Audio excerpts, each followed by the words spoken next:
The older lady is fired. Clean everything up and leave. Carol, the president's daughter, who became the head of the design department, said, I've been with this company for 40 years and have designed 90% of our flagship products, but she seems unaware of that. So I decided to take action. I'll clean everything up nicely before leaving, I said, and then wiped all my PC data and resigned. As a result, Carol faced an unexpected turn of events. I'm Victoria Simmons, 62 years old. I work in the design department of a stationery manufacturer. I've been here since I was a fresh graduate for 40 years, and I'm still active even after retirement age. I strive not to be outdone by the younger ones. I lost my husband 10 years ago, and my daughter lives alone. It's hard to say this about myself, but I've designed 90% of the company's flagship products. Therefore, I believe I hold significant value to the company.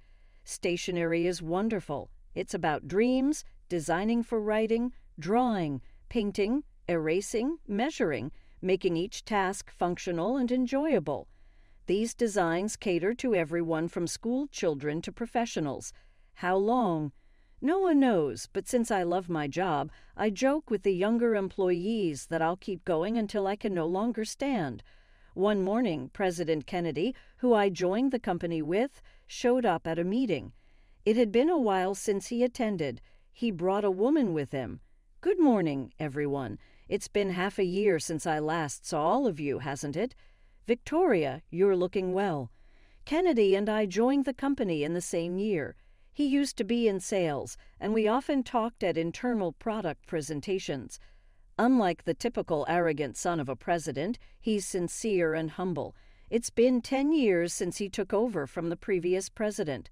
Today I've brought the replacement for the department head who recently left, Kennedy said. He encouraged the woman beside him to greet everyone. She stepped forward and greeted, Hello, I'm Carol Kennedy. I look forward to dedicating myself to the future growth of our company. Please, let's work well together. Everyone in the department was surprised. No one had expected the president's daughter to be appointed as the head of the department. As you all may know, our company is planning to expand overseas starting this year. We sent Carol to study abroad for a long time for this reason. She will help us create designs that are globally competitive. Let's all unite in this effort, Kennedy said before leaving in good spirits. Wilson, one of my colleagues, approached me. Victoria, what do you think about her? Carol, I mean. I've known Carol since she was a child. We've never spoken, but the president used to bring her to company recreation events. Haven't seen her in a long time, but she's grown into a fine young lady. I think the president wants to make use of her international experience, but whether she understands the design industry is another question. So we'll see how she does, huh? I could sense a hint of disdain for Carol in Wilson's expression. Wilson, we just need to focus on our responsibilities. Yes, you're right. I'm sorry. However, as it turned out later, Wilson's intuition was spot on. A month had passed since Carol took charge. We continued as usual, brainstorming new ideas for stationery and designing in front of our computers. Everyone, I have something to say. Is that okay? Carol said so and walked to the center of the room. She then started speaking. We will start developing products for the international market next month, starting with the UK. If things go well, we will establish a base in London and then expand to hub offices in various locations. Wilson's eyes widened. So, as a start, we will develop new products. The ideas and designs will be decided through an internal competition. The strategy was to sell some of our existing products while simultaneously developing new ones, with the release of the new products, both domestically and internationally, set for 6 months later. I had a question. Carol, is there a specific concept for the product development? Her face, which had been amiable until then, hardened. The fact that I didn't mention a concept means it's the same as before. Simmons, you're our most veteran employee, right? I didn't expect such a basic question from someone like you. I was taken aback by her unexpected response. If I had to say, I don't want anything outdated.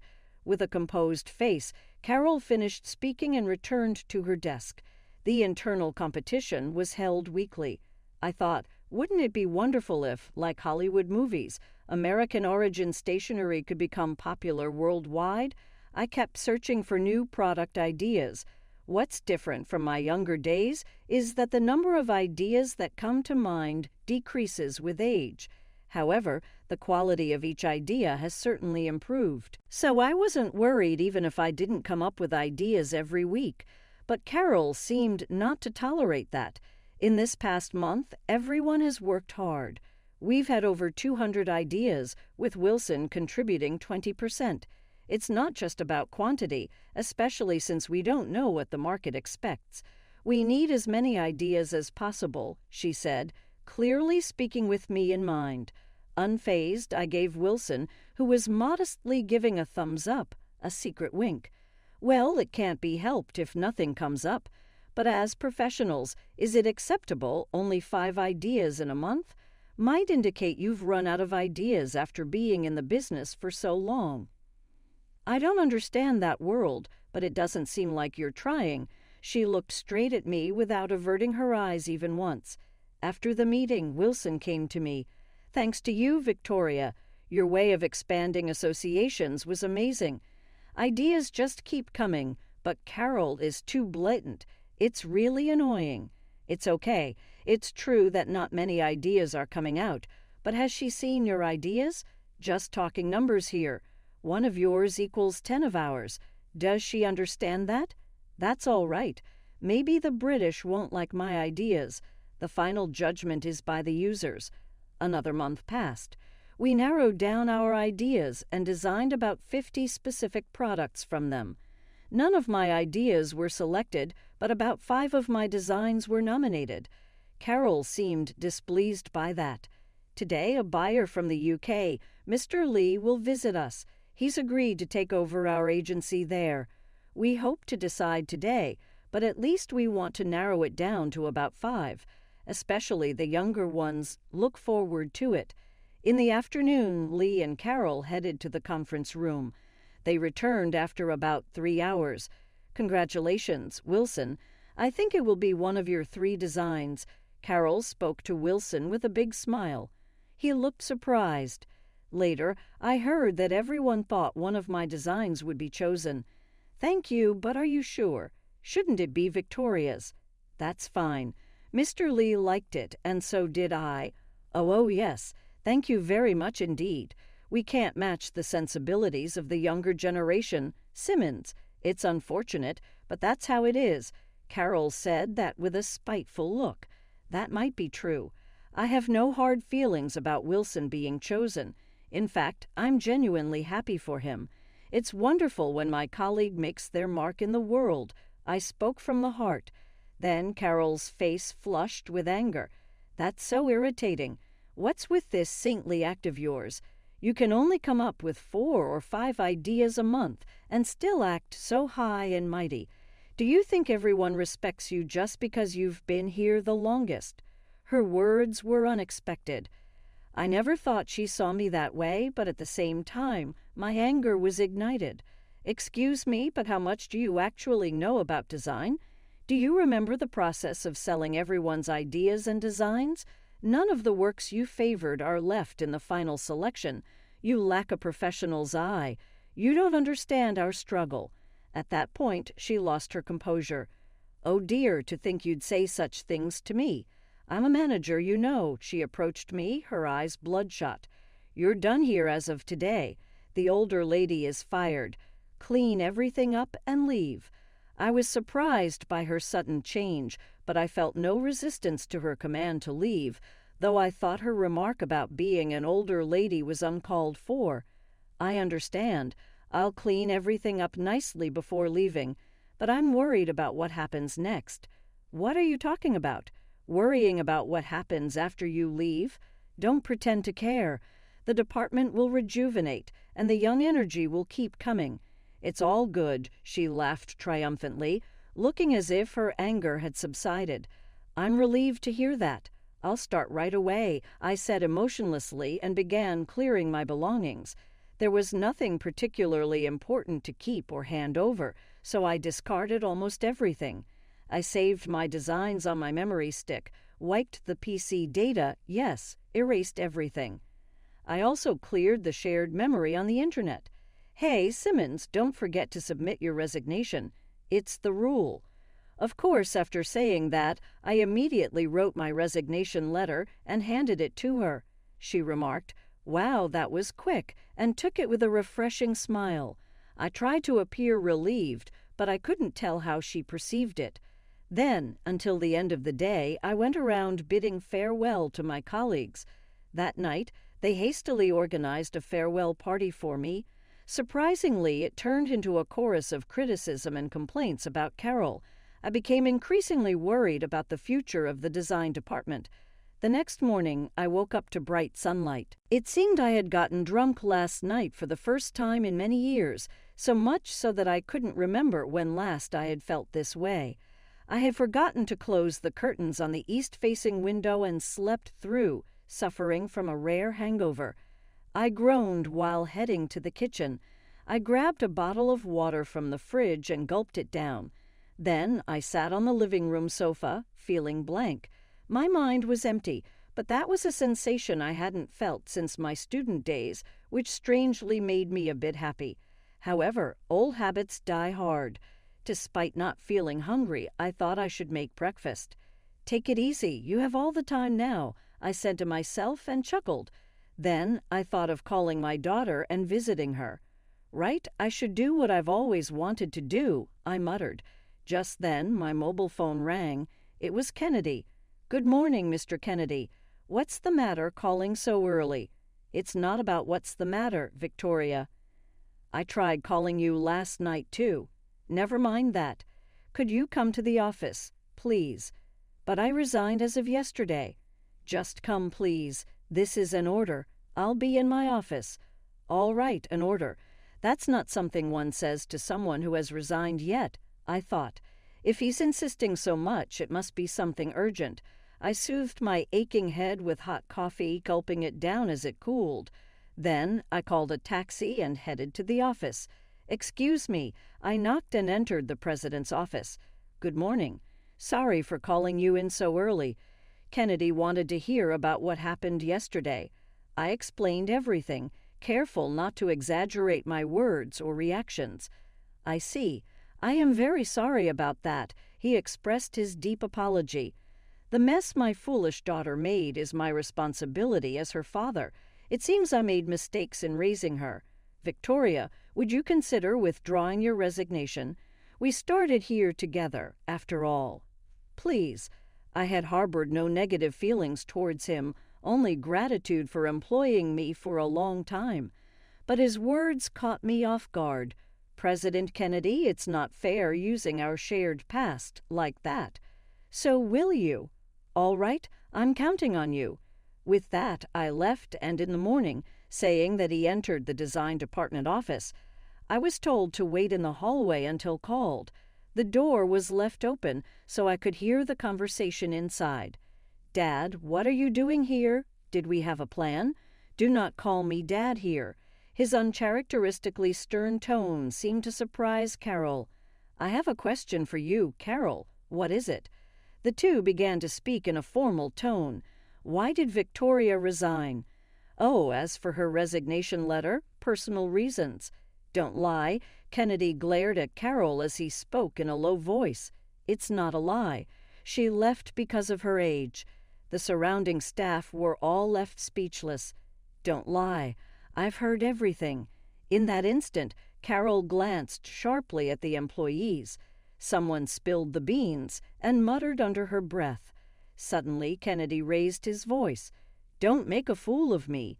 Carol stood up, startled, her eyes wide open. "Victoria." I was called and immediately entered the room. Carol's eyes were so wide open it seemed they might fall out. "Carol, I heard it from Victoria. You don't seem to understand what you did." She seemed to have calmed down a bit. Even so, she took a deep breath before proceeding. "How do I know if her story is true?" Carol collapsed to the floor. Who do you think you are? Don't underestimate the real world. Listen, you don't understand Victoria's value to our company at all. The conversation had turned into one between parent and child. It's not just about how long she has worked, Carol said defiantly. Kennedy was completely exasperated. How dare you? Victoria has been faithfully serving for 40 years, designing 90% of our flagship products. She's the backbone of our company. Without her, the design department would fall apart. She's irreplaceable. You, on the other hand, are easily replaceable. Understand? Carol was at a loss for words, but she bit her lip and glared at Kennedy. Then you should have told me that. How am I supposed to know if no one tells me? She spoke like a petulant child, and laughter could be heard from the staff. Carol glared at them. Seeing that, Kennedy turned towards the staff. Everyone, I am truly sorry. This incident is my responsibility as her father. That's right. I never wanted to be in this department in the first place. Dad is to blame. I thought my blood vessels might burst. You are unbelievably hopeless. Kennedy and Carol both looked surprised, caught off guard. I had made up my mind. Carol, let me be clear. You are not cut out for a managerial role. In fact, you have a fatal flaw as a professional. Your conversation with President Kennedy just now proves it. You may have forgotten, but you called me an older lady, and as I've said before, your judgment in design is non-existent. It's hopeless. Carol was still in shock. I've changed my mind and decided to come back to work for the sake of the president and the design department. I've chosen to cherish my passion, I then said to Kennedy. I'm sorry for my outburst. He shook his head and replied, Not at all, thank you. Carol was biting her lip in frustration again, this time looking down. Then a phone call came. It was for Carol, but after a moment of hesitation, Kennedy answered it. The caller was Lee. Kennedy listened, nodding and showing surprise at times, and eventually said, That's fine. I apologize for the inconvenience. We look forward to continued cooperation. He hung up. It was about the selection of the design. Lee said that although my design was his top choice, he reluctantly went with Wilson's due to Carol's strong insistence and persuasion. He found it hard to discard my design and thus reached out. It seemed that Carol had come to terms with the situation. She finally seemed to surrender. She dropped like a wilting sunflower after Lee's call. Kennedy laid out the conditions to Carol in front of the staff. You will decide your own future. If you want to work in our company, start from the new employee training. Otherwise, you'll be assigned to one of our client companies. Greatly humbled, Carol replied in a faint voice, Yes. After the two left, all the staff gathered around me, expressing their joy. Although it was an unfortunate outcome for Wilson, see. I told you this is for the best, he said with a smile. Indeed, it seemed like things turned out just as he and everyone else had initially felt about Carol. That experience reminded me of how important intuition is for a designer. Subsequently, our market expansion into the UK went well. This time we targeted teenagers. We found that the sensibilities of American and British teenagers are quite similar. While I don't think it applies to all age groups, it was a revelation. Considering the global use of social media, it's clear that the sharing of sensibilities is happening faster than imagined. So I believe that designs aimed at American consumers could also sell well. At my age, I never thought I'd be doing work with such a worldwide impact. I'm more motivated than ever. Visiting my daughter will have to wait, I guess. It'll be another